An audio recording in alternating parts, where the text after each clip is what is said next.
Hey everyone, I'm Jay. I'm Sophia. And I'm Scott, and welcome to Witches Betwixt. Today we're going to be talking about religion, witchcraft as a religion. There is a wide array of opinions regarding, is it a religion, is it not a religion, is it maybe a religion, was it a religion, will it be a religion? So yeah, we're going to dig into that today. Uh, does anyone in particular want to start off the conversation? Have particular Uh, burning I itch Do you to want to? I love this topic, so I can do it.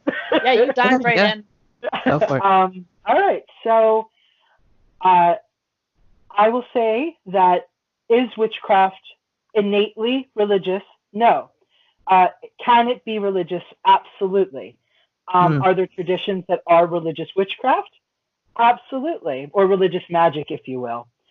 Because I mean, voodoo practitioners wouldn't call their religion witchcraft, but they're a religion that practices magic. Hmm. Hmm. Um, so I mean, it's very nuanced, right? I mean, it's not just this cut and clear answer. I know it causes debates, but and a lot of the time when I watch those debates, they're very people on either side of this particular debate are never like kind of in the gray area, which I think is where we need to be, right? Hmm. Where it's more complicated than it's this way or it's that way. It's more like what is the culture doing, right? Where did it come from? Uh, what is the idea behind it? Like a lot of Wicca, for instance, which is a religious form of magical practice, um, in which there's worship and things like that. Um, and it has like a kind of a theology. Uh, a lot of that also, interestingly enough, comes from uh, ceremonial Christian Catholic ceremonial high magic, right?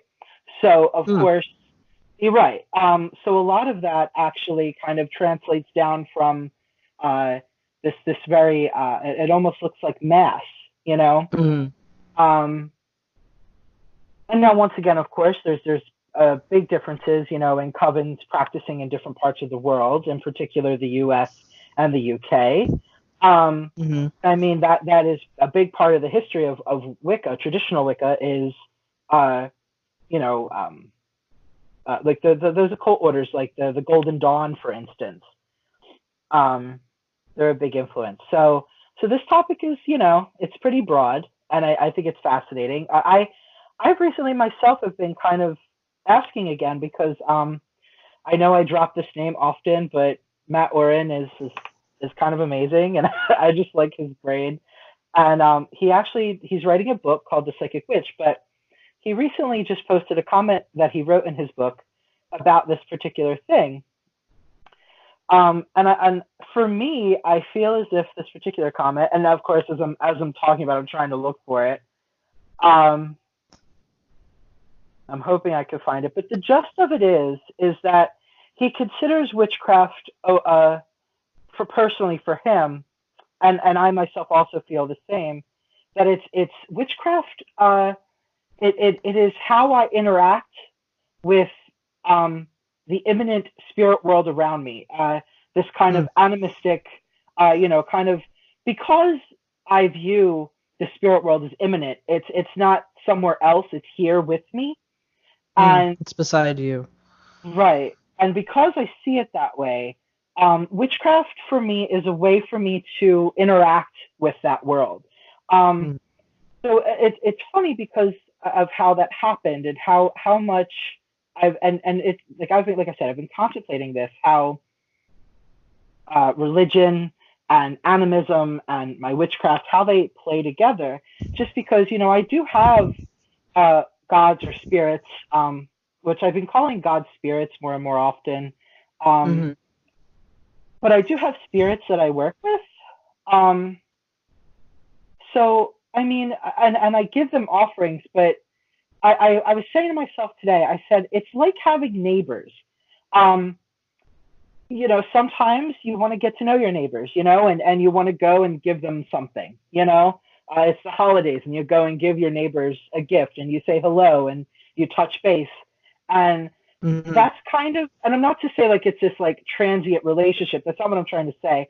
I'm just saying like for me, it's yeah, it's like getting to know my neighbors and like building a relationship. Mm-hmm. And it's I wouldn't say it's not religious, but maybe it is. I wouldn't define it that way. But of course that doesn't, and it's not like, and it's not to say that I'm against saying like someone saying, well, that is religious, right? Like I'm not against someone in the comments being like, well, that sounds like religion to me. Like that's cool. I'm not against it. It wouldn't offend me in any way. I just don't know if that's religious because I don't see it that way. But and it's not like a rejection or like a not wanting to be religious. I think a lot of us too in the occult and witchcraft community, a lot of us have come from Catholic Christian backgrounds. We always joke about recovering Catholics. Yeah, recovering Catholics. And I think it's because we're a little bit we're a little jaded. We have certain opinions of what the word religion means, and we hear it and we react to it, right? Because we automatically think, Christianity, we think Catholicism, Abrahamic traditions, which, unfortunately, or Abrahamic religion, right? Not traditions, but so Abrahamic religion, we kind of get defensive, just because we've had a pretty contentious relationship. But I think we need to look at the word religion and religious as more of a archaeological term. If we kind of intellectualize that word a bit, just like theology, there's a lot of witches, pagans included, who are like, no, I don't want the word theology used, to in any way describe my beliefs. But I think that's a little silly too. I think it's pagan theology. I think it sounds interesting. I don't know. I hope I made a point here. You definitely what would you did. say then that your belief system is? Because everybody believes in something. You always ascribe to like some point on the compass, whether you're agnostic or atheist or Satanist. Like, where would you place yourself? Wow.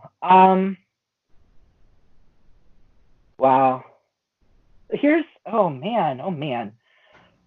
I guess, you know what? I think I'm still to this day, I'm dual faith, like a lot of ancient Celtic people were at one point. They were both pagan and Catholic at the same time. And the only reason I say that, I'm nowhere near like a Catholic, right? Like it would be like folk Catholicism. But but even then, I don't feel like I do anything traditionally. I just do things at my altars. Although there are there are groups on Facebook and books and stuff about, folk Catholicism and stuff, which are a little bit more Catholic, which I'm not into exactly. I'm into working with the saints, but I don't know really how to put it. I really don't know. It's really hard. I guess, I know that I'm a polytheist, but I know that I'm a polytheist and somewhat of a pantheist. But I don't know exactly where I fall, honestly, Sophia. I really don't know. That's fair. You don't necessarily have to know. You don't have to know that right offhand. I think I'm still developing my my own belief system, but I thought I really wanted to jump in when you were talking about the word religion, and how I think a lot of this discussion is centered around our terminology. So like a lot of the discussion of religion and of witchcraft is centered around, what terminology are you using? Like the religion was created by humanity, and so should we redefine what religion is at this point? Like we've redefined other words in our history. Like queer. That's my cat. Yeah, exactly, like queer. And I don't know, maybe we need to redefine what religion is. That's kind of like what I Do was you thinking think of that when we you can were talking about that. reclaim religion? Yeah, reclaim it, because I find that, like, suppose, you have a coworker, right?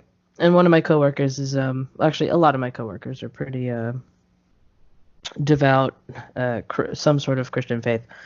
Um, but the thing that people ask you is, well, are you religious?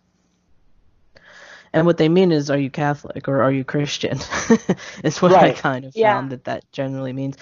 The other day, it was actually me, my Christian coworker, and this agent who is Muslim, and we were all talking about like how, like, the Bible, the Torah, and the Quran, they all have a lot of similarities, and it was a good discussion until the light kind of shone on me, because I was like agreeing with them and kind of engaging in this, I guess, pseudo scholarly discussion of these three holy books. And then my coworker, who's Christian, turns to me. Well, actually, no, it wasn't the Christian woman. It was the Muslim guy, and he said, "Well, are you religious?" And I said, I have, like, my go-to reaction is usually I'm spiritual, and that's just me, like, hiding any like sort of polytheistic occult blend of whatever the fuck it is that I'm doing, you know. But I do think we have it within our power to redefine religion. And I would say now more than ever, I think. Yeah. I'd say for me that I never really took religion as a dirty word because, like, I was born and raised Catholic. Like, when you said we're reforming Catholics, I scoffed because it's like, yeah, of course we are. Like, it hit home. Like, I was fucking baptized. I was confirmed as a member of the Catholic Church. I did fucking catechism. I Mm. would have gone to a Catholic school if there was one in my area, but there wasn't. Um, and I always was looking for something else after I left, and I left at a really young age because it didn't fit for me. And Yeah, I was like, 8. I feel like this is gonna sound a little weird and controversial, but magic is my religion. Like, Mm. experience is my religion. Like, um, to me, my journey in magic and like learning myself has been a lot of like initiation and understanding my place in the universe and like what all of my beliefs and my systems of what I think how the universe works is informed by my witchcraft experiences. And I wouldn't say it's a religion in the capital R sense because it's not like something formalized that people agree on. I would absolutely say that witchcraft is my religion because it informs all of my beliefs and Mm. my lifestyle, but it's not a religion in the sense that it carries like dogmas or Mm-hmm. Right. required activities. It's like the journey of experiencing life is my religion, and the sun rising and experiencing it. I actually was thinking too ahead of time. I define myself rather largely as an ethical hedonist, meaning that like I will enjoy stuff, but not so much that I would like try and derive somebody else of their own enjoyment. But I seek to live for happiness and pleasure and enjoyment, whether that's like a really nice hot bath with some lavender scented oil in it, or whether that's, I don't know, going out and climbing a cliff. Like, whatever you Mm-hmm. do that really exhilarates you and enriches your experience of life, that's my fucking religion right there. Is doing Mm-hmm. that, is living the experience of being in the now and like fucking thriving in it. Like and then there's all those moments where you're turned down, where you got to be at like your job at a factory or wherever you work. Maybe it's like a cashier job or a cook job, and you feel like you got to turn yourself down a little bit and like dull the colors back, you know, take out your septum piercing, like cover up your tattoos a little, but like It's like the freedom of letting all that back down and putting the septum back in and sliding up your sleeves and showing your tattoos. That's my religion. That's the freedom that I kind of look for, you know? Like that space in between that you carve out for yourself. Can I just say that, like, I think I just didn't have the eloquence or like the know-how to word it, but I think you just did it. And that, right? Like freedom and like freedom of self, freedom, you know, whatever that freedom is.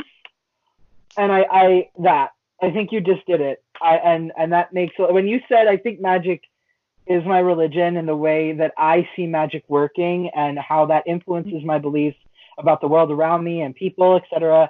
I really vibe with what you just said. Yeah. And because it's a very personal, intimate experience for everyone, so it can't be like a unified experience like a religion would have you do. There's like unified tenets that we can agree on, like you have a body, you will live and you will die. You will have experiences, both good and bad. What you make of them will define who you are. Like, there are like laws to this universe that are like irrelevant to our moral juxtapositions that you could actually hammer out and kind of develop like a code of witchcraft and like universal laws like that. You know, you must drink water or you will die, right? Stuff like that. So that's it. There's nothing you can do to argue with that. That is a law of the universe, not you shall not love another person because of their gender or what the fuck ever social construct come up with because of religious artifacts. Like, right. I think this also gets to the greater discussion of what is a religion, because I think that's a really important talking point. And like, a religion is only a religion if there's multiple people who agree on it and if it has like agreed upon tenets, right? And then everybody has to adhere to those tenets and perform them in some way. But I think when it becomes a religion is when it's big enough that you need to try to convert other people. Yes. That's when I think that's where I think like the idea of evangelizing, is that what the word is? I don't know. Yeah. Pro-stylizing. Yeah, whatever. Evangelizing, I don't think that is part of what my definition of religion is, and this definition of religion is a working definition, obviously. But I just think that a religion is whatever sings truest to your soul. It doesn't necessarily have to mean I go to church every Sunday, or I read this particular holy book, or I wear this particular symbol around my neck. I don't think it pertains to any of that. It's just whatever speaks truest to your soul is your religion. And I would also agree with the both of you that I view the world as my religion, magic, and all those spaces in between. I very much love the gray areas in between spaces in the world, which is where I think that kind of, Sophia, when you were talking about like take out your piercing and roll up your sleeves and show your tattoos, I feel like I could hear like almost every queer person on the planet like, yes, exactly. Because a lot of times, like, just that aesthetic is associated with queer people, but it almost felt like it almost felt like you were a little bit of like a preacher. You know what I mean? Like, to all the queers of the world, hear this now. Preaching that gay witchcraft sermon. It's really what it sounded like, and I've really felt like, I don't know, I felt something there. I felt like every queer witch on the planet was like, yep, and the prophet has arrived. I'm no prophet. I'm just like anybody else. I'm just a hard-boiled queer who didn't manage to end up with the septum piercing or tattoos, but I did have my nipples pierced at one point. That's another side point. I did too. Back in my yes, I did. That's a story for another time, my dear. The podcast took a weird turn. Which is Betwixt After Dark. It's this podcast, April Fools. I think it's healthy to mix in some humor when you talk about such a loaded, heavy topic as religion, gotta because have a little sometimes things, of that, Yeah. things can get dicey when you talk about religion. That is for damn sure. And I don't want to tell anyone like that they shouldn't have their religion. Like if it's powerful for you, fucking take it up and use it, right? Like I'm not here to tell anyone don't believe anything. Just don't push your shit on nobody else. I think that's just like a really important line for me because I've had that crossed a lot with me, and it's a very strong sticking point that I don't really tolerate people doing with me.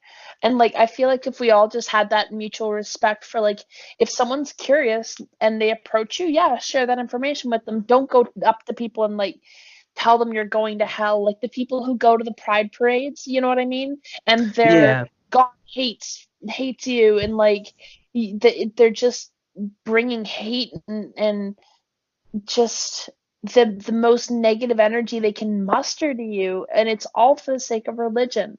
So like religion can be the most empowering and uplifting thing, and it can help you find love and community and connection. Just don't let it be the kind of religion that makes you hate different people or like make you think that people who don't believe what you believe are wrong, because I think we have to have space for each other's humanity. And we have to understand that none of us know what's going on. None of us even experience the universe the same. I keep telling people like, I'm colorblind. I have red green pigmentation deficiency. I don't see stuff the way other people do, and like, it's weird. We literally don't see the same physical world, you and I, just because of like a difference of a rod cone balance in my eyes. Little things like that, and like what we're all experiencing is so subjective that we need to have respect for other people's experiences, and that includes not trampling over them and not talking over them. We all need to be able to share together, you know? And I think if that's the type of attitude that we approach with religion, it's a fucking phenomenal gift to the world. Where it becomes a problem is when it divides us, you know? Yes, exactly. I was thinking a lot about the realm of legally recognized religions, right? In certain countries, that isn't an option, of where you live. I think there are some countries that other religions just aren't recognized at all. Like everyone is one particular religion, or there's a very, very vast majority. Canada lets you ID as a pagan. In fact, I've gone to take off my silver pentagram for like flights or photos, and they've told me, no, you don't need to take that off. And it's just like, wow, thank you. And I that it feels really fucking good. And I've seen like census forms where I can fill out pagan, and like, sure, it's not like me writing I'm a fucking witch bitch on the forms, but like it's really great and refreshing to at least see them like branching out a little bit and having like not treating people who are like pagans or Wiccan or like witches like they're crazy, you know, and actually like giving them space in society. I think we're like really at the start of an age where like it's like honestly we're at the dawning of the queer witch if you think about it, because like queer people are on the rise and we're getting more power in society. We're doing better for ourselves as communities progressively, continually. Same thing for witches, and like you can finally be out about being a witch and not get fired for it in a lot of places, and like there's acceptance kind of brewing, and like the space for the queer witch is really quickly approaching, and I feel like it's really something special to be able to occupy that space, you know? I agree, because so I think about so I don't know if pagan is a legally recognized religion in the United States. I'm not sure, but I know that Wiccan is. And sometimes I think I've seen them like pagan/Wiccan is kind of how they like categorize it from a legal standpoint. So I found that quote I was looking for earlier. And like I said, this is from Matt Oren from his new upcoming book called Psychic Witch, A Metaphysical Guide to Meditation, Magic, and Manifestation. And it says this: witchcraft is not inherently a religion, though it can be for some. Witchcraft is more of a spirituality, or rather, how one relates to the world of spirit. And that's going to be unique and individual for each witch. Yeah, I would agree with that, except I fuck with the spirit world very little. It fucks with me a lot, but like, man, I agree with it pretty much, though. That's pretty spot on. So it seems like Matt Oren's work is really focused on the realm of spirits and like in spirit work. I mean, hence he's writing a book about, being a psychic witch. But like sometimes I can't vibe with that because I don't have that attunement. And it's interesting because we all say that, we all have pretty much said witchcraft is our religion, magic is our religion, life and like the life experience is our religion. But for me, like Scott interprets that way differently than I do because I don't have that psychic attunement. And it's like you said, Sophia, like I don't fuck with the spirit world like that, even though that is all encompassing. Right, but even though like the spirit world and all of these workings are all encompassing of what witchcraft is. But it's very interesting that we all experience it through different lenses and our different attunements to that. Yeah. And it's interesting too, because like if I may, we're kind of a spectrum here. Scott's like, ooh, I have this connection and I love it. I'm like, I have this connection and Jesus fuck, it's been a lot to deal with, and I'm not sure I want it all the time. And then Jay's like, that sounds nice. But I mean, yeah, it's funny because I think about this sometimes, and it's kind of like bringing this up a little bit. But I think too, within witchcraft, I think one of the beauties of magic is that we get to celebrate difference even within the practice. For a really long time, it was believed that not everyone maybe had the power to do everything, right? You didn't always go to the same. There were times where different cunning people were better at different things. In Europe, some people were better at like love charms and making healing salves and love potions, whereas others were maybe good at baleful work and putting curses on your, the whoever, your neighbor or the cattle and stuff. So who knows? Maybe not everyone's meant for everything. Maybe, I don't know. Maybe it's just, I don't know. Just I'm sorry. I'm rambling and thinking. No, it's fine. That's what this episode is for. The point of the fucking show. That's the point of the fucking show. Yeah, I didn't expect this episode to be very straightforward at all. This is definitely a ramble about the inner workings of the universe and the human mind kind of episode. That's for damn sure. I didn't expect this to be linear. God, we can't even really take it off the deep end. What do y'all think's gonna happen after we die, huh? How about that shit? You know what? I have. You know how, okay, so when you think about religion, there's usually some sort of, I don't know,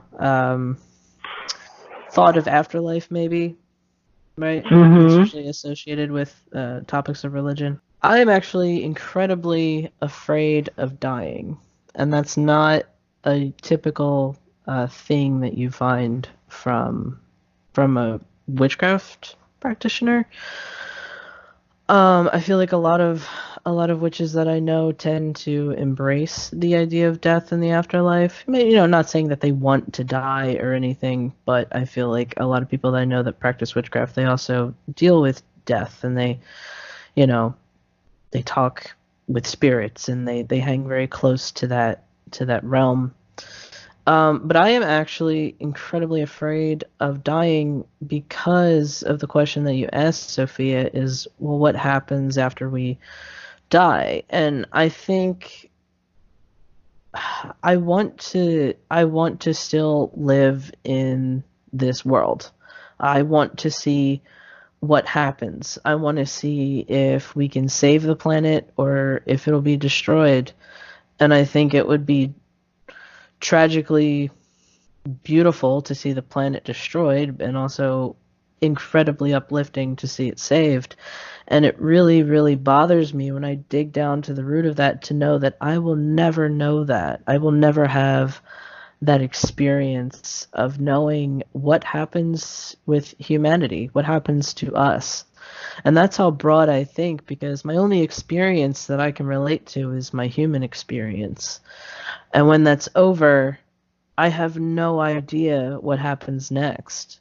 That's so weird because it's so strange for me because, like, I mean, I totally hear you, and I honestly, I don't see it that way. It's weird. I mean, I get what you're saying, and I think that it's really profound. Firstly, I do want to say it's really profound, and it definitely makes me think. It's actually kind of confronting in a good way. I actually enjoy this feeling. But I think it's because everything that I've been through in my life, as far as the growing up spooky, I think I'm just like really confident in the fact that, like, how do I put this? That we have some sort of agency afterwards. Yeah, like, you know, like I guess it's kind of like, especially for like mystics and spiritualists and witches and healers, there's a thing about like ascension through dedication and practice and meditation and ritual, and you know, I just think it's like it's a journey and it's a doorway into something else. But I tend to think that I don't know if there is much of a you know, like a lot of people talk about, you know, like heaven up above us or something, and I'm not really. I believe in other dimensions, like I believe in like hell type dimensions and heaven like dimensions. So I don't know that they're for people.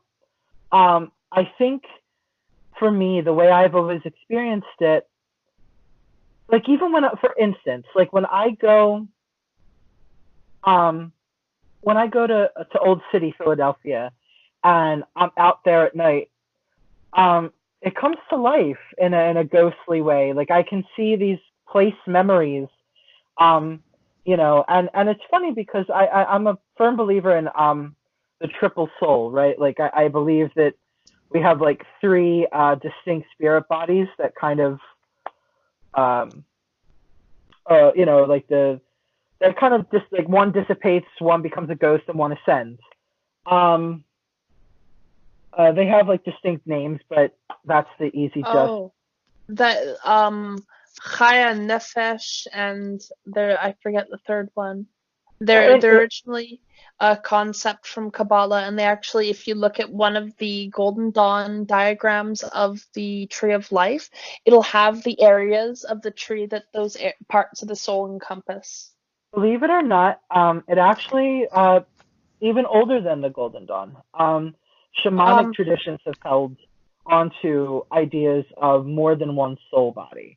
I was only referencing the Golden Dawn for their layout of the Kabbalistic Tree of Life, because that tradition far predates the Golden Dawn anyways too. Right, but you're right. It is part of shamanism. It's all like different language to explain the same thing, right? They just mapped it out on like a space that people could look at. But you're correct. I totally get you. I just don't want to sound like I'm like trying to contest that. No. What I was just trying to say was, I love how like cultures and traditions, how like, I love how it expands through, certain things expand through time, and I love it when that happens. Like I love to see how history grows through time in that way. I guess I see the spirit world as like dying and waking up. The only problem is, you know, the only thing that I don't know is, do I remember? Because the part of my spirit or soul or what have you, my consciousness, you know, do I maintain the consciousness of Scott? Or, you know, and I mean, that leads to a lot of questions but I do have this perception of something else happens, like the kind of, and I will say this, the process of exactly how it happens, I don't think the living are privy to. I've never seen any mystic kind of really delve too much into the moment of death and the process and the transition of death. Only kind of, you die, and this is how you navigate the afterlife. Because we have two texts on that. We have the Egyptian Book of the Dead and the Tibetan Book of the Dead. Each of those function as kind of what happens after the quote unquote the gates, right? But what is the process of between you dying and whatever? So I mean, that part remains a mystery, and I think that is a holy communion, if you will, a holy moment between you and your divinity, however you see that, or the divine or the spiritual. And I don't think it's meant for the living. I guess I just see it as dying and waking up, kind of almost beside yourself somewhere else, maybe? I don't know. I just kind of see it like you wake up again and it's different. Yeah, that's fair. I would like to state something. I looked up the Tree of Life. It's actually 5 in the system. It's Nefesh, Ruach, Chaya, Neshamach, and Jedayach. I'm probably saying those wrong. So I was wrong with my information before. Just want to say, make sure to check your sources and cite your sources, because your memory isn't always right. Fact check. I could jump into what I think about life after death and all that. I might get a little down the rabbit hole here if y'all allow me. Yeah, go for Yeah, it. go for it. I don't necessarily identify as this person who I am right now. I mentioned before that, like, I'm an experience, right? And I really truly feel that I'm like just a center of consciousness experiencing this life of Sophia. And all of these things that have happened to me to form who I am, to shape who I am, my beliefs, my traumas, my joys, they're part of this person. But I'm not her. I'm living her life. I'm the awareness driving it, but it's not me at the end of the life, And it's like, I feel, because like I've had some very intense experiences from like being out of my body, and I have a lot of very closely held beliefs about death, because I've been very close to death all my life. Like, I almost died when I was 5, and I've come so close on so many things that I can't remember it all most of the time. And I'm okay with that. It's just, when it happens, it happens. And it hasn't happened yet. And that's cool. And I'd like to go on as long as I can go. But at the same time, I am afraid, because like what Jay said about being afraid of death, I'm going to be really honest as someone who's been close to death. Anybody who says outwards that they're not afraid of death isn't facing their own death. Because it's terrifying. Exactly. It's terrifying to think about never seeing the people you care about again, potentially, right? Yeah, yes. And there's a lot of weight behind it. That's why we bury it in the recesses of our mind. And I feel like a lot of my practice in my life and in my craft has had to be confronting my mortality, because it's always been so prevalent. It's always been a fight to survive, So I understand that we all go at some point. But I know that it doesn't end there. It can't. There's no fucking way. Look at everything the universe tells us, that that every season that we die, just like look at winter, everything shuts down, but it comes back, and you come back, I believe. And like, I'm going to go on, and the essence of who I am as the observer will play a different role each time. And that's, like Scott said, the soul that dissipates, right? Like, but I'm the one who drives it. I'm the awareness. I'm here whether or not I'm checked out as much as I can be, or whether I'm engaged with it. But that's it. And if I really wanted, here's where it gets a little more tinfoily. I feel like if I didn't want to be incarnated, I wouldn't have to, but I really like it.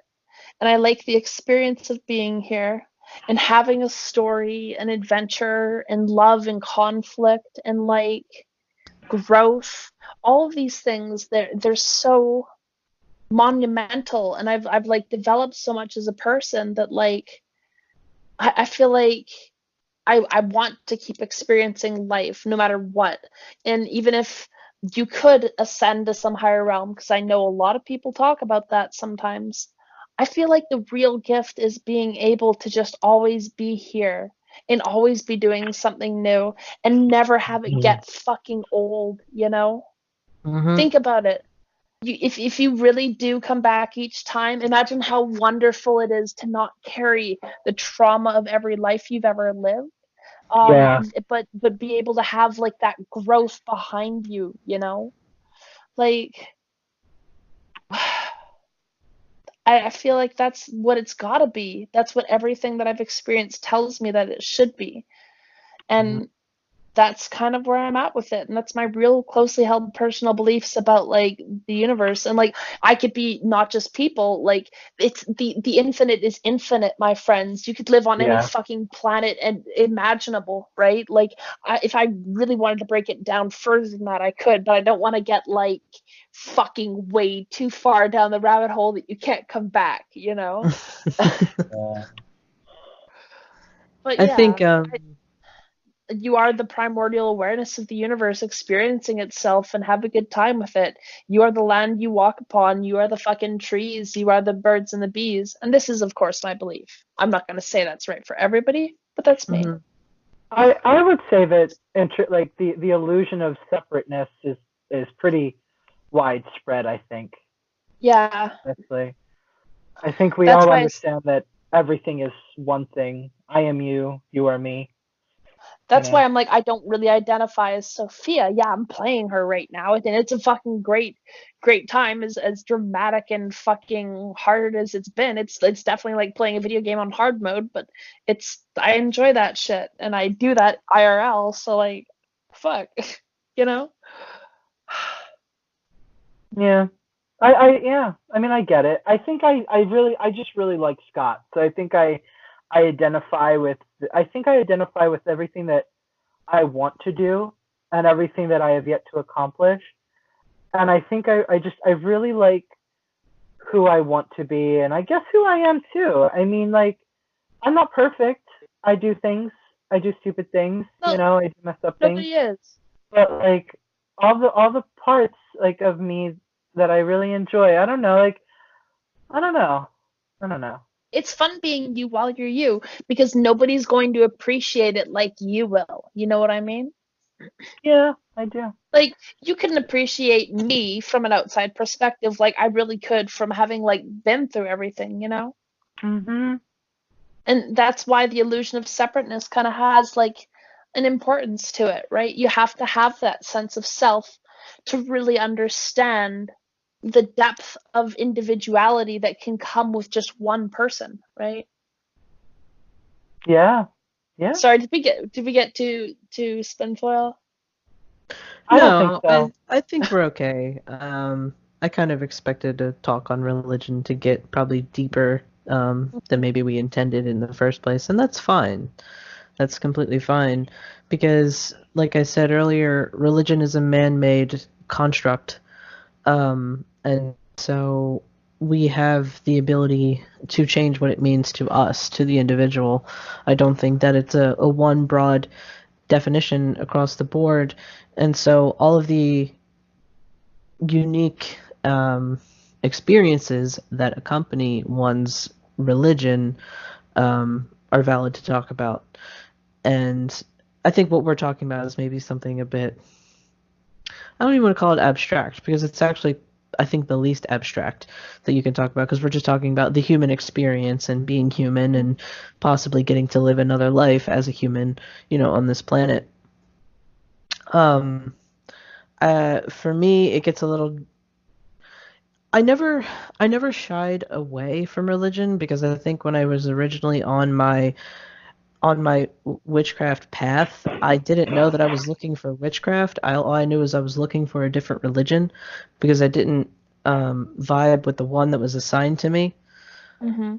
Um, and I like to put that was assigned to, and I like to say like it was assigned to me, just like how people say Like like, your oh, I was gender, assigned, yeah. like your gender's assigned to you. It's like when you're born, you're assigned a Oh my faith or no God, faith I'm at getting all, depending. assigned Catholic at birth, but it sounds like all assigned cop at birth, which is wait, no, but it's all cops are bastards too. Maybe that's what I'm meant to do with my life. Sorry. But yeah, it's just you're assigned people always say, oh, you're assigned a gender at birth, and that sets you on a particular path or a particular set of expectations, and then you're also assigned a religion at birth, essentially. Some people are not, and that's great, and some people I'm even going to say that even if you are a practicing witch, if you attempt to assign your kid the religion of witchcraft at birth, what are you even doing? You know? Religion's just like gender. It's assigned Yeah. for us at birth, and we don't get a chance to choose. And those of us, I was gonna say, you said people who didn't like have a religion designated for them. I was about to say lucky bastards, but it also reminds me of Uh-huh. like kids who get to grow up and choose their gender without any pressure whatsoever. And it's like they're the exact same thing. They're a social construct defined to narrow and constrict human behavior into a very defined spectrum that benefits the ruling class. Sorry. Yeah. No, that makes sense. And I think actually the way I say religion is the same as gender. I do see actually religion on a spectrum because there's different types of, not just different types of religions like Judaism, Christianity, and stuff like that, but I'm saying there's different types of religion. Some that are more ecstatic, some that are more very text heavy, some that are very much into celebrations and big families and things like that. So yeah, religion, just like gender, is a spectrum, and we're all assigned one at birth, and we're not assigned one.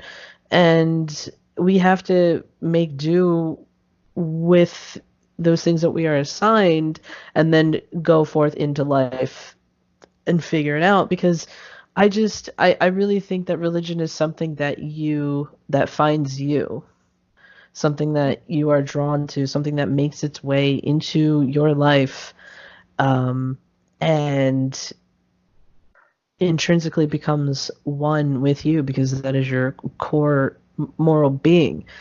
Uh, just like gender, I don't think that people like it's really painted this way that people wake up one day and they say, "Oh, I'm trans, or I'm non-binary, or I'm a girl now, I'm a boy now, I'm both, I'm neither." And people really make it seem that way. Like we just wake up and we're like, "Oh, yep, I'm this today, so fuck off everyone else." Um, but they don't understand the nuances. They don't understand the journey, the emotions, the everything that's behind that realization, behind that declaration. And I think the same is true of religion. Yeah. When you pick it There's a for whole yourself, it's a path. very strong experience.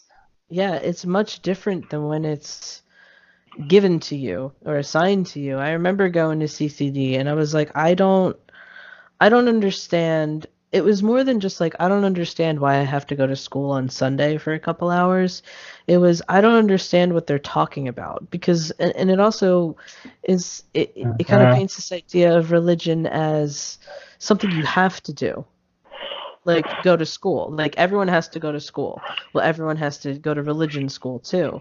And And as a boy, do kid, that's Catholics make religion feel like school. yeah, and that's what it is. It felt like school. We had our workbooks, Yep. color the Jesus and and write what are the first three miracles that God did or whatever the case is.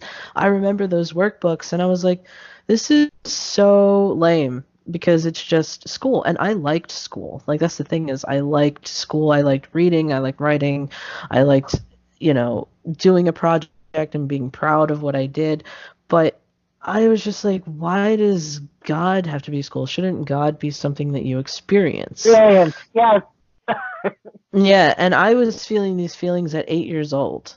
Mhm. So Yeah, I feel I that. didn't have the language to really articulate that. So I just Mhm. said, Mom, I don't want to go to Sunday school anymore, and I don't believe in God.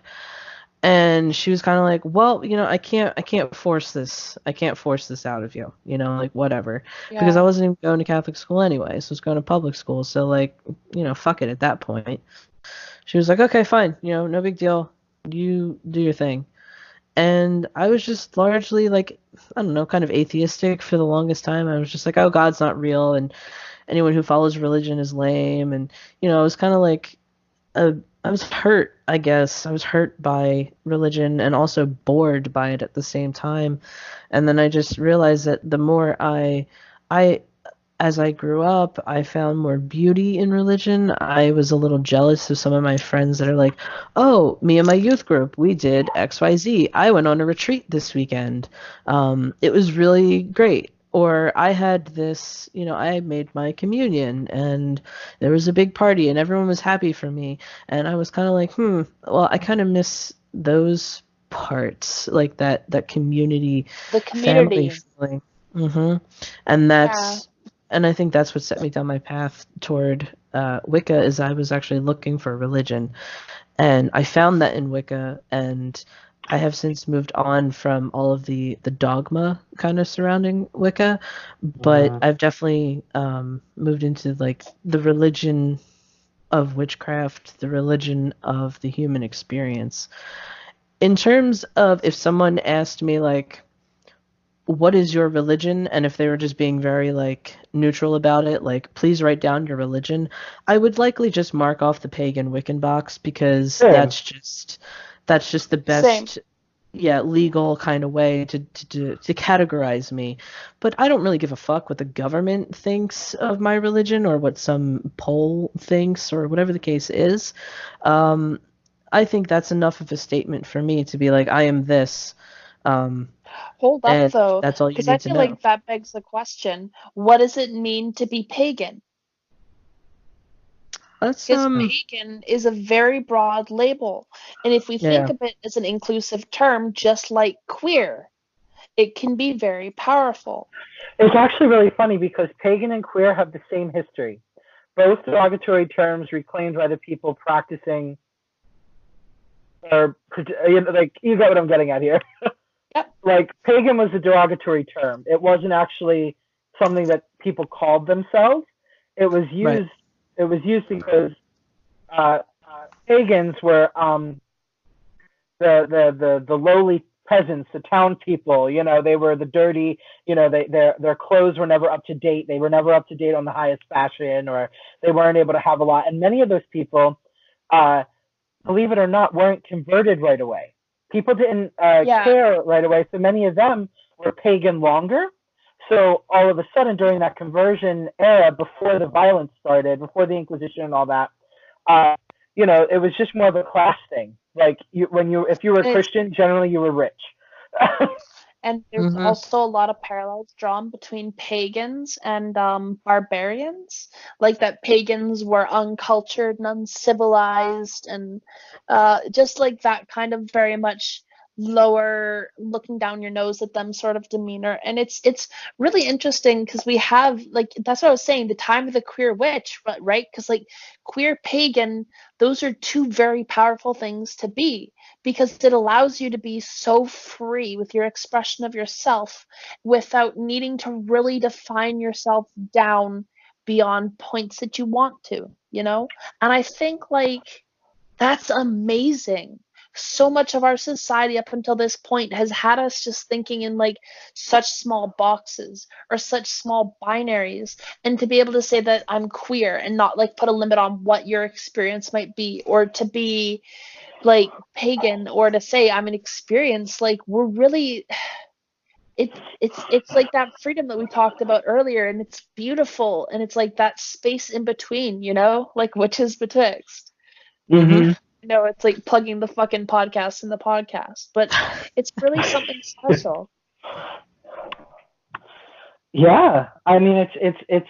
I truly believe that it is sacred. And I think for some people, I guess some people have really different experiences with religion, because I know people that are like, "Oh, I'm religious," but and it's like, "Oh God, like I fall asleep in church." And it's like, "Okay, well, you're so religious, but why are you falling asleep in church?" Like, "Oh, well, it's boring." I'm like, "Well, is it really doing what it needs to do for you?"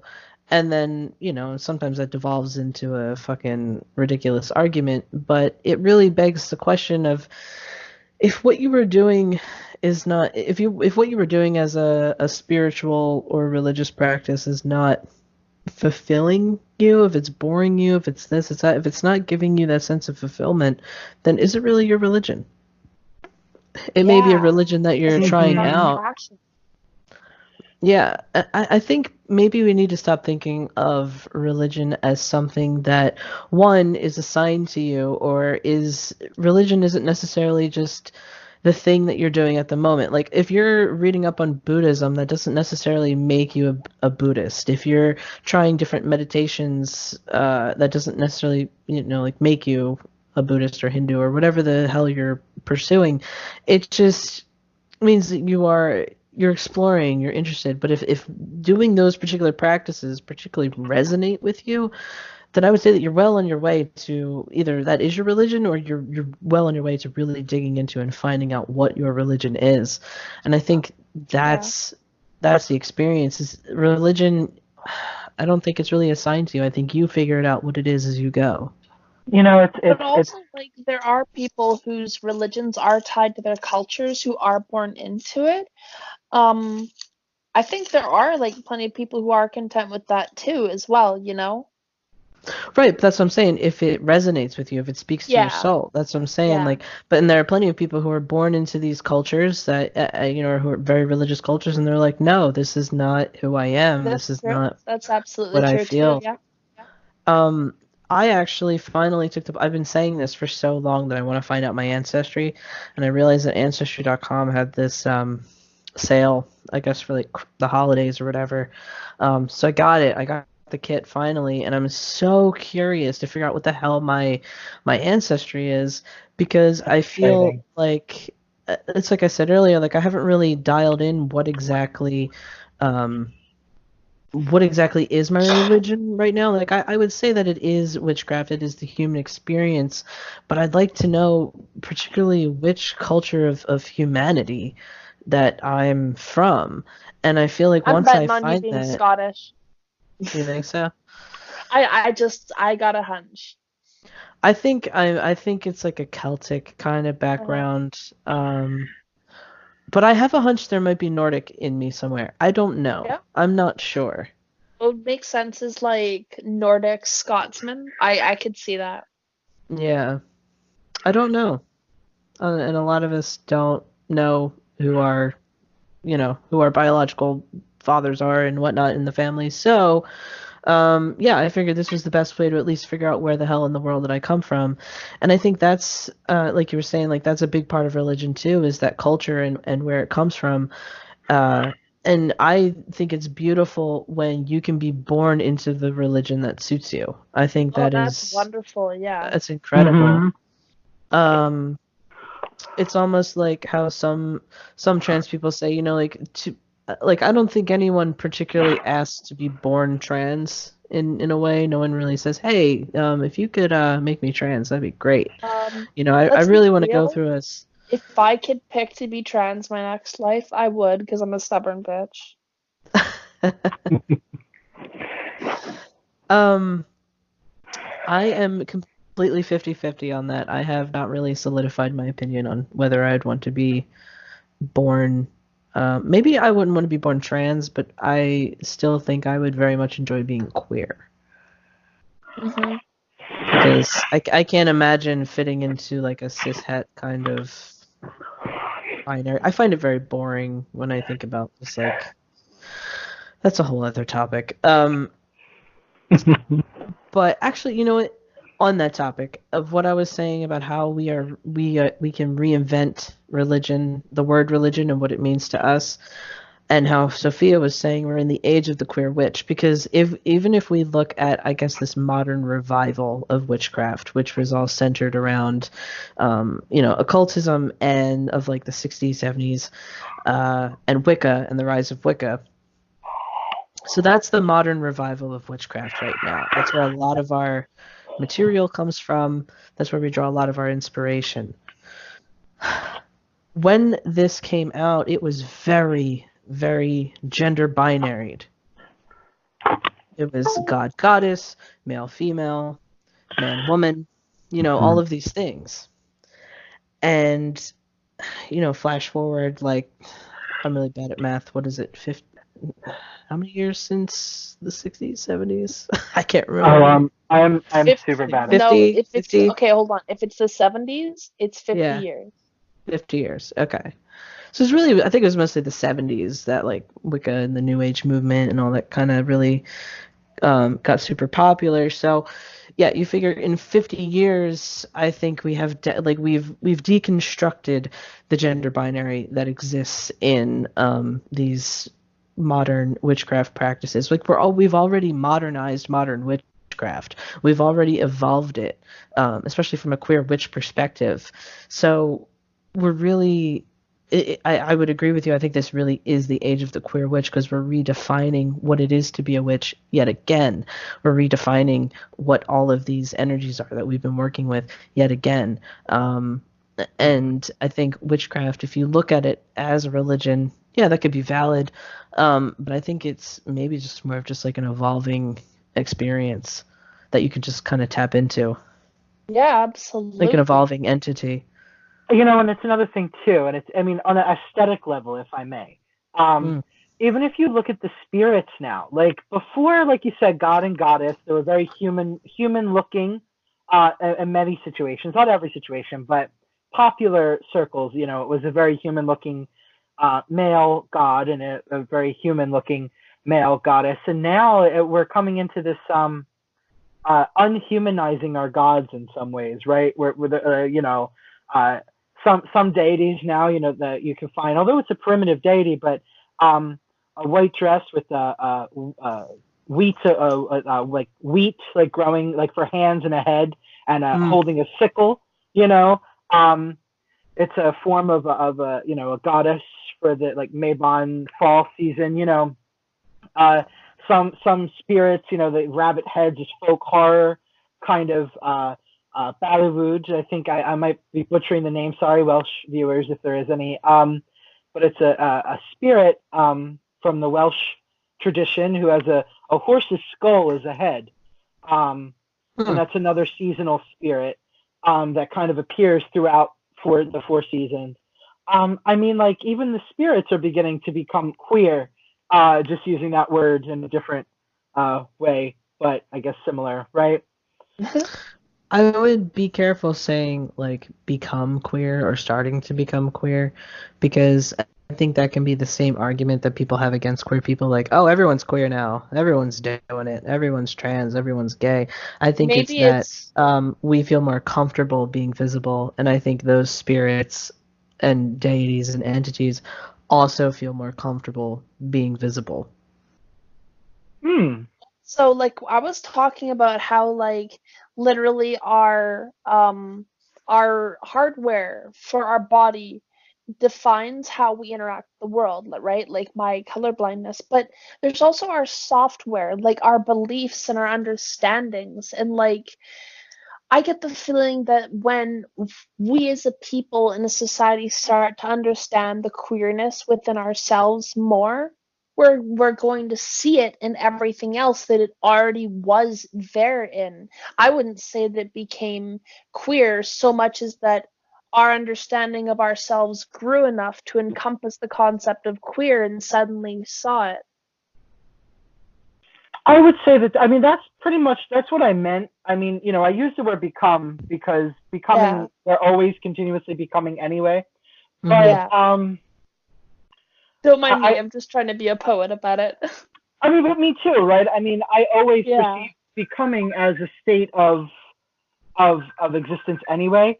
And for the spirits, what I mean by becoming, as in certain invocations, you can find, appear to me in a form that which is appeasing to mine eye, right? That is a line that you can find in invocations.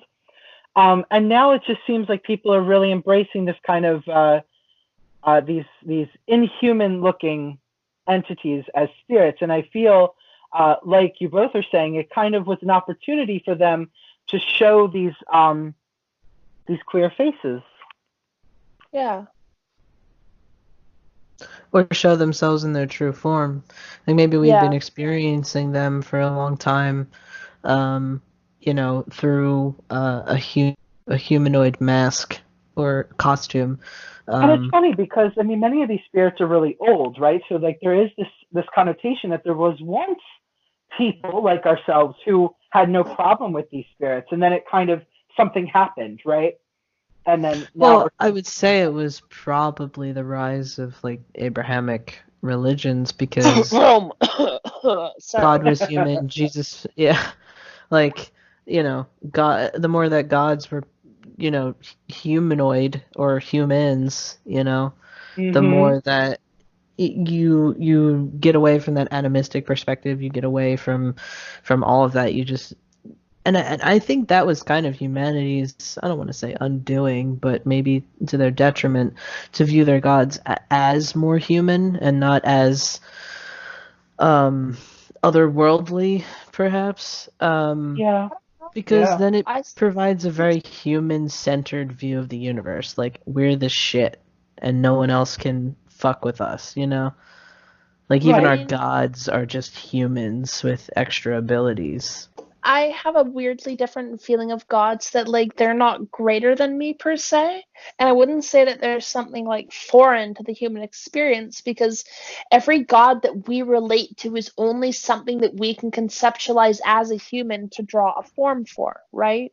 So like there is an innately human characteristic of every single deity and archetype that we can think of, because even the most extreme and out there abstract concepts are the reaches of what we can conceptualize, and they're ways for us to give forms to things that we understand as greater than ourselves. And the gods are like an in-between point for that, So I would say that gods are definitely like tied to humans like that, but not necessarily like primordial forces like gravity, like we were talking about laws of the universe earlier, right?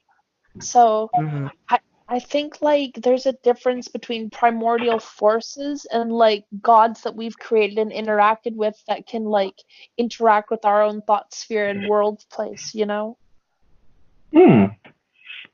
That's really interesting. I think that they're a part of us and we're a part of them. And like anything that's like greater and beyond that is like an archetype or a titan, It's like a concept, an abstract, the primordial force that holds up the universe in place, right? Like say the concept of time, linear time, that allows us to go through space and life, right? You can't really, I mean, you could want to fight it, but it isn't necessarily something that's harmful, and it's something that we all experience. So therefore, it's like a titan, it's a set force, right?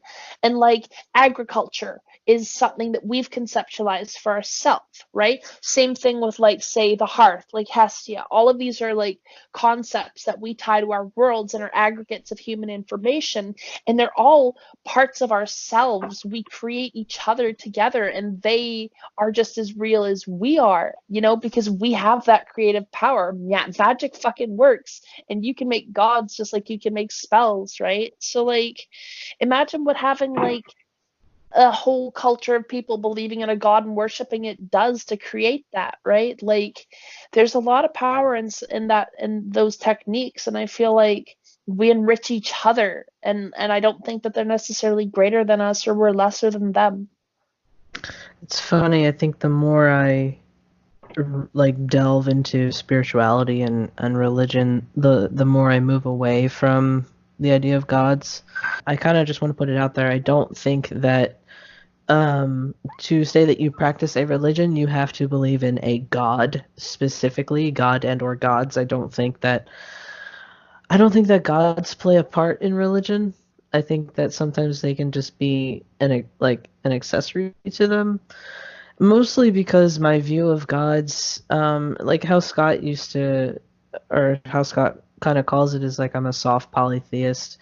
Like I believe in this, one uh, divine entity, male entity, one divine Energy. female entity. Yeah, Yeah. and then all of the gods, like Are spirits. Hecate, Cernunnos, like they're all just Spirits. facets or aspects of that one energy. And now I've really deconstructed it even further.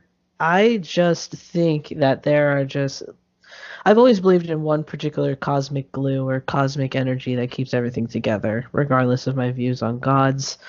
But I don't really necessarily feel the presence of gods, and maybe just the presences of entities, like an Right. entity of love, an entity of anger, an entity of depression and sadness, or just kind of like these concepts, these feelings, these emotions, these very human elements, but not named.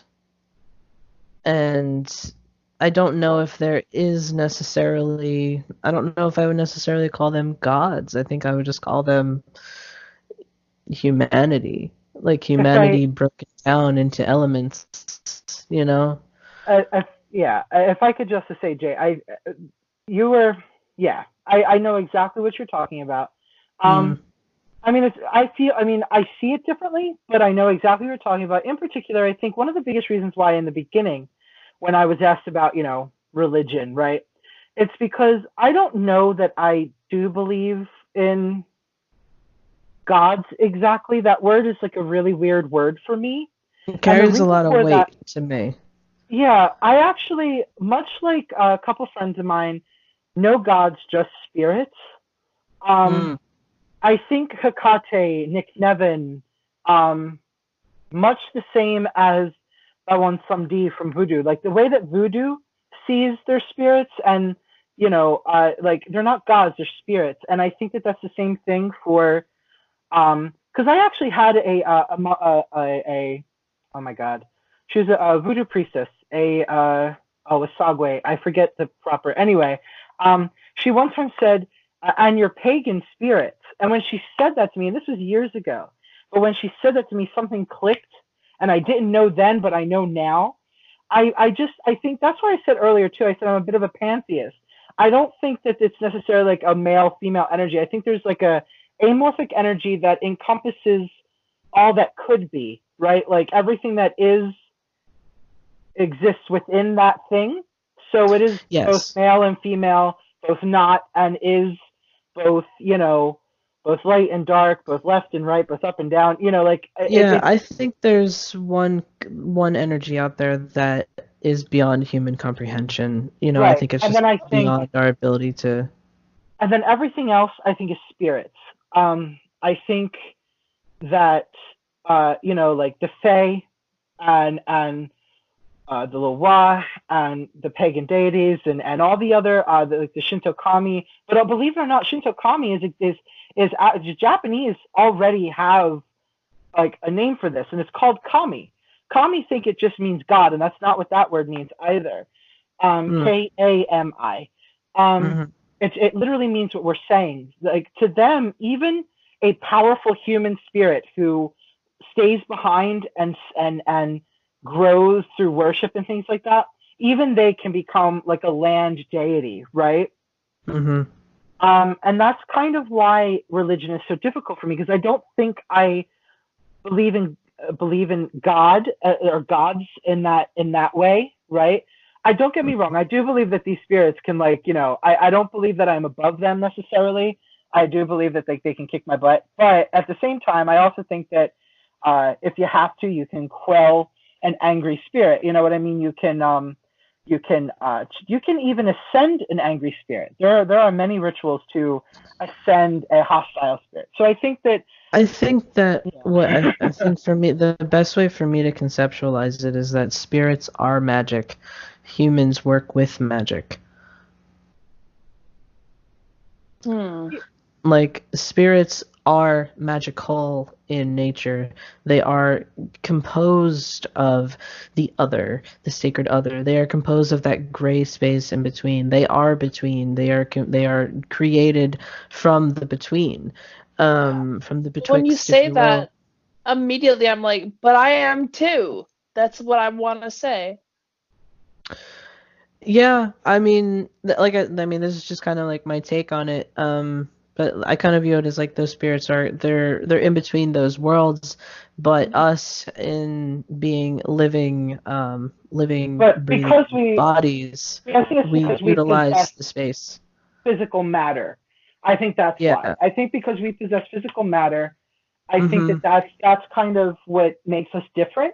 They're capable. The Yeah. spirits are capable of different things than what we are in our physical body, at least easily, without years and years of dedication and training.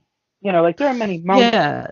who have experiences, doing wondrous works and things. But for the average people, it's more difficult, which is the only reason why I think in some aspects I give the spirits respect, because I do think that you know, they have a certain power, a certain wisdom, a certain knowledge that I do not possess as of I yet. I know I use the Matrix a lot as an analogy for magic, and I'm so sorry, but this was really relevant at this point. So I don't know if anyone have either of you watched the original Matrix movie? Of course. Okay. So you know how like the Matrix is actually this program that we're living in, right? And then certain people can get unplugged, but Mm-hmm. they can go and tap back into it in order to achieve a goal. Mm-hmm. That is, but the bad guys, the agents, were actually of the Matrix. They were created within it. I kind of view magic and spirits and gods like that. So we as being of the material physical world, the land of the living, I guess, as I kind of separate it. So we are living, breathing human beings. And we tap into this cosmic force that we call magic, that we call witchcraft, that we call whatever it is that we call. You could call it the Matrix for all it fucking matters, but we People tap into do. it. Right. Yeah, exactly. So we tap into this entity that really has a life of its own. It's its own world within a world, world between a world, right? We use this kind of terminology all the time. And we interact with these beings that are of this between space, of the Matrix, of magic. They are of witchcraft. Um, and that's why I give them that respect, because they've been around a lot longer than I have, and they have been able to master a lot of things that I will never be able to master in this human lifetime that I've been given. But I think the idea is to, once this human lifetime is extinguished, to either go through another human lifetime and learn more lessons, or maybe you can finally, kind of cross that barrier into the in between, and you can be one of those spirits. We talk about the mighty dead. So even though I still feel like that's kind of like the afterlife situation, how I would hope it would work out, it still terrifies me. But I don't know, I guess just overall, for me, conceptualizing magic and witchcraft and gods and religion as the Matrix really works for me, because I just view witches as the people that like have the plugs in the back of their head, and they just like plug in and like the scene where like I think like the operator, he's like, "What do you guys need?" And Neo's like, "Guns, lots of guns." And I think that's just like how witches are when we do magic and spells and ritual. It's like, okay, we cast our circle, we tap in, and it's like, all right, well, what do we need? And we're like, okay, well, we need this and this and that, and then we do business, we do our work. Ooh. Yeah, Normally, I really want to watch The Matrix now. Not to mention it's written by two trans women. Yeah, that is also true. And of course other people as well, but just saying. Yes, can I yes. can I just say, I'm over here, like, I know you can't see me, but like I have like the biggest smile on my face just because I love this podcast. Yeah. I love how beautiful all of our ideas are. Like, I love listening to you both talk. I love talking with you both. I love feeling this. It just feels so. I love these ideas. I love the dialogue. I'm sorry. I'm like, I don't know why I'm like feeling so like I'm falling in love again with this podcast. It feels good. I'm sorry. It's been a good episode because like everybody's been able to like talk about their innermost beliefs in a space where like you didn't feel like someone was trying to take something away from you, but when they shared, you saw something of yourself in it and were able to relate to it. And it's like part of part of the experience of reality of how we enrich each other's lives by being there. And it's not our similarities that make time together so great. It's our different perspectives and what we can bring together for each other. I agree. That is beautiful and well said. 100%. Yeah, I kind of feel a little gushy about the podcast too. I was like, damn, look at us go. Especially because I've been listening to a lot of Down at the Crossroads, and I also started this other podcast called Black Mass Appeal. It's from a couple members of the Satanic Temple, and that's just it's just I've been listening to these really good quality podcasts, and I'm like, oh damn, look at us with the good conversations too. Like we're also capable of that. We're not just like, yeah, and I also think that witchcraft is cool. You know. Yeah. I also want to like read out the definition of pagan because there's a few things I can point out here. Pagan, noun, a person holding religious beliefs other than those of the main world religions. So it's like a rather inclusive title, right? Like anybody who wants to self-identify as pagan, just like queer, is welcome to, right? And it's like it's a label for someone who doesn't fit the norm. But when Scott was talking about it being a reclaimed term, here's some other terms that are similar: heathen, ungodly, infidel, adulterous, non-theistic, faithless, skeptical, impious, heretic. You know, like I love that term too. Yeah, heretic. But like all of those are like really powerful, like slanderous terms, and that's what pagan is similar to, and like just like queer. And it's like also a 5-letter word, which I love because like 5's my favorite number, and I just like I'm a nerd, so I'd notice that. But like it's a very powerful term as well. Yeah. 5, really powerful number. Yeah, I think like queer pagan is like perfect. Like maybe if I get knuckle tattoos, if I ever want to be that hard in my life, I'll get like queer pagan on all of my fingers, including the thumbs. Witch is also 5 letters. Oh my god. Yep. And which is just another inclusive term too, because if you self-identify as a witch or you self-identify as pagan, fucking that's all it takes to be one. Just like being queer. Yeah.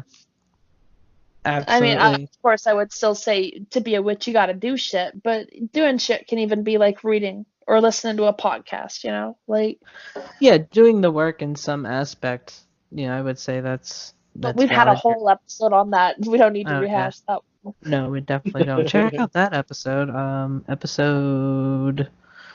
Damn. Can't remember. It's in the titles. You'll find it. Is there anything else that we really wanted to touch on in terms of religion? I think we've dug really deep, and we went pretty far down. We hit hard this episode, I think. I feel like I said everything I really want to say at this point. I think I said everything I could say at this point. I don't even know if I know any more about me yet. Well, I have things to say after we hang up, but that's just between us. I think it's okay to wrap this up here. I think we ended it on a pretty damn good note. Something about the number 5. Let's all explore that. And usually the 5-pointed star is associated with being is like the general like pagan symbol. So that's another thing. Also a symbol of manifestation and protection. Well, I'll be. I'm gonna get all in my head, and I'm gonna start writing a bunch of bullshit about this. It's gonna be great. But yeah, I think this is really, I think this was a really cool episode. I enjoyed it a lot. I think we dug into some really interesting conversations. I don't think we ever really got that deep spiritually on this podcast before. Maybe emotionally, but I don't know about spiritually. So I enjoyed it. Me too. I loved it. I loved it. Yeah. And I was it was a good episode. particularly happy to kind of share my I don't know, my evolving viewpoint on gods, which I find very interesting because I was in a very different place like less than 10 years ago, less than 5 years ago. I can honestly say thank you to both of you, because you helped me to, like, that last bit that I said about how I feel about gods and spirits and that pantheistic kind of worldview and how I fit them together with like my animism. You guys kind of helped me to refine that through this conversation. So I'm like really thankful. Well, it'll be a good one to go back and listen to. Absolutely. And just because we do this podcast, it doesn't mean we're always like ready, locked, and loaded with answers. It's we like to keep it as a conversation, and things evolve in conversations, which I think is one of the maybe the unique parts about our particularly style way we do things. But for now, I think we're gonna wrap it up. Share with us on this episode. This can go in so many different ways. We could probably write a novel with all the chatter and discussion we can generate from this kind of conversation. So yes, please give us your feedback, share with us your thoughts. We are incredibly interested to hear that and to have really good conversations. Also your questions too. Yes. I want to hear like your questions, because this has been a deep conversation, and I want to hear like if people want clarification on anything or want to have a conversation, please reach out. Absolutely. Yeah. And the best way to have that kind of conversation, here's the plug, you guys ready? It's our Facebook group. Yeah! Yay! Yes! Woo! We started a Facebook group. It's up, and it's ready, and you can join it right now. Just go click it. It's already open. Yes, you can. I believe all you have to do is just search Witches Betwixt. And it should come if you search in Facebook groups and Witches Betwixt. You can join it and start talking about things. We have a nice little organizational thread in the beginning, and which will be refined and prettied up as we go along. But it is there, and we welcome everyone to join in. And let's talk about queer witch shit, because that sounds great. I want you to come so bad. I mean, honestly, like, we're all on Facebook all day long, not just scrolling through. Honestly, I don't really scroll through memes because, one, I'm at work, but two, I'm just like always like popping into this group or that group or this, and just like checking on all the conversations. And we're constantly talking on Facebook Messenger between the three of us all day, so we're definitely looking at Facebook all day.